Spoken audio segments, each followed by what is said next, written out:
May buntag ka natong tanan. Bisaya ta karong adlaw ano kay tungod dugay-dugay na pud ang mura ng kabisaya, and since naman ko sa laing nasod, usually akong ginagamit nga language is English.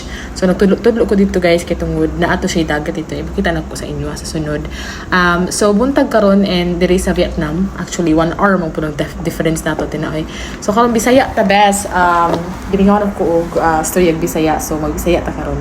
Karong buntaga usually wala pa koy ginabuhat mo jud mabuntag no kay akong trabaho mag-start siya alas 4 sa hapon. So akong ginabuhat diri pagbuntag sayo pag mata nako magluto ko og anang pamahaw. Ako naman usually kay siya dugay man jud siya mamata no kay alas 5 ba na sa kadlawon siya mahuman. Ako mahuman ko mga alas 2. So karong at buntaga magluto ra ko og kanang toasted bread. Wala pa man mi toaster no, so kato sa tang manual sa ta karong adlaw. Yes, so toasted bread og kape. So makita nimo diri karon Nescafe gud ako ang ano yan Bisaya kay Nescafe. Yes.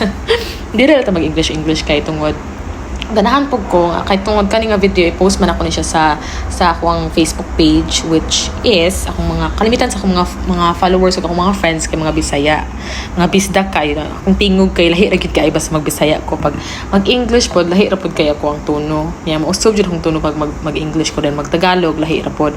But usually pag sa TikTok manggod kay ako man gina-edit na akong voice para murag mas feminine siya da. Pero karon murag na-realize na ko na okay ra po ako ang tingog ra ba para unique pod.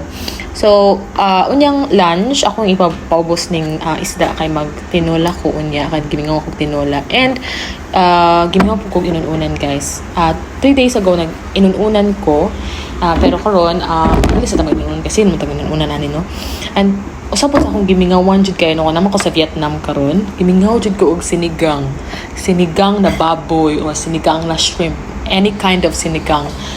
Namulong ko kanang sinigang mix ganito sa mga store gani, wala jud sila sinigang mix basin sa mga view sa akong mga followers din ha, Pinoy nga mga naasapod sa Vietnam karon, basin kabalo mo or namoy na nahibalaan nga diri sa Danang ba nga nagbaligyan na like kanang Filipino store gani. So yeah, going back, every morning akong ginabuhat good is manglimpyo, mamahaw sa ako dahil manglimpyo. Yeah, so wala man pud ko ginabuhat mabuntag, maka-vlog na tanong. Kay katong napa ko sa Thailand, dili jud ko ay ko maka-vlog mabuntag kay mumata ko alas 5 sa kadlawon, maligo, mabutang og makeup, pag-prepare. So 30 minutes man ang train ride from my place padulong sa eskwelahan. So murag dili na kay magkapuyan ako mag-vlog gani, kaning hapo na kayo din maato ka sa eskwelahan, mag-vlog na dayon, magsugod na dayon klase din. Pag uli na napoy lang trabaho karon. So karon na anak ko diri sa Vietnam, murag na koy flexibility ba? Flexible na kay tungod gabi magud akong work. Mag-start kay siya alas 4 sa hapon until alas 2 sa kadlawon. Which is nice, di ba? Flexible kayo. And sa buntag, di ako na chill, matug cafe.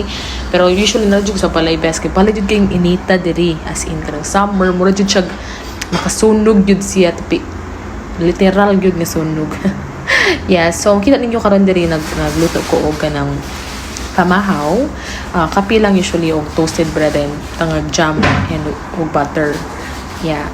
Okay, so life update lang na dugay-dugay po di ako sa Thailand no, mga 10-11 months po ko dito, which is ganahan man jud ko sa Thailand kay tungod lagyan ning ilang internet, paspas kay ng internet and convenient po tanan kay kanang train nila gani ganahan jud sa BTS nila best kay dali ra kay kung mag-adto sa lugar-lugar like matukag mall, matukag diri ana dali ra kay niya, barato ra pod mura po naganahan ako din nilang internet, barato ra.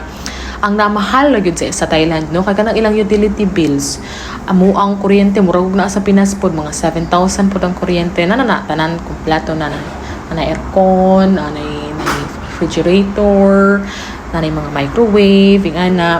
Pero mahal lang gyud siya compare din sa Vietnam, mga barato gyud kay ilahang mga utility bills best. Na shock gyud ko best pag ani nako din kay pagkabalo na ako kani ni kuha mamiglain pod nga place no kay kani among gistayan ron mahal lang siya kay tungod duol kay siya sa dagat, kablabi pag duol kay dagat mas pricey gyud siya. Pero nibalhin mi dito sa proper gyud sa downtown, barato siya nya, dako po siya nga place nya.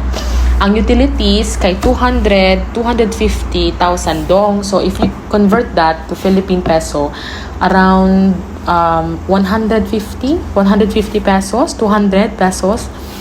per month. Naliman kag 200 yan. Nana na tanan ha, fridge, ana siya suga, nana na tanan. Then tubig nila is 20 pesos. 20 pesos ra every month niya. Liman kag 20 pesos every month. Kung nasa Valencia o sistema, no? Valencia ba? Kamurag mas mahal po sa Valencia.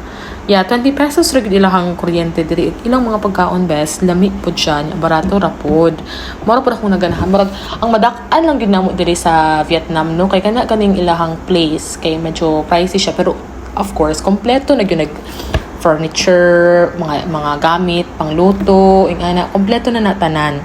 Washing machine, naanay pool, kompleto na tanan.